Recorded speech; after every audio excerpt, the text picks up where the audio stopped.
Hello everyone, welcome to the U.S. Immigration Hub.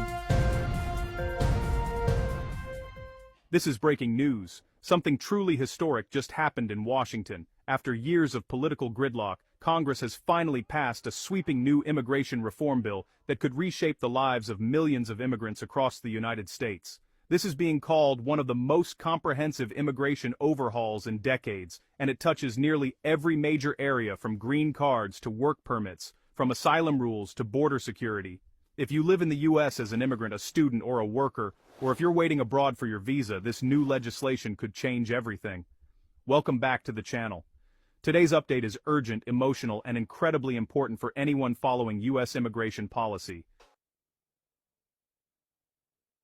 The bill, officially titled the U.S. Immigration Reform and Modernization Act of 2025, passed both the House and Senate after months of negotiations and intense debate. Supporters are calling it a new era for the American immigration system, while critics warn it could bring big enforcement challenges. But make no mistake, this legislation is historic. So, what's actually in it? Let's break it down. First, the biggest headline: Congress has finally created a 10-year legalization pathway for certain undocumented immigrants who have been living, working, and paying taxes in the U.S.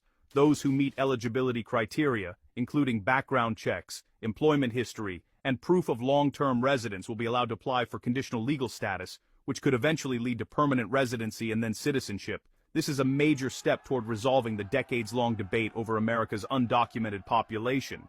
Next, there's a huge expansion of employment-based green cards. The bill removes long-standing country caps, meaning backlogs for countries like India and China, where applicants have waited decades, could finally begin to move faster. This change is being celebrated by tech workers, healthcare professionals, and international graduates who've been stuck in endless waiting lines despite contributing to the U.S. economy for years. The new system prioritizes merit-based criteria, but also rewards those with consistent U.S. work history and community ties for family-based immigration. For family-based immigration, the reform includes something families have been pleading for: faster reunification timelines. The bill introduces digital case tracking and processing targets designed to cut wait times in half by 2027. It also restores visa numbers lost in previous years due to administrative delays. That means thousands of families separated by years of bureaucratic backlog may finally see light at the end of the tunnel. But immigration reform is never just about visas. It's also about border and security measures. The new law invests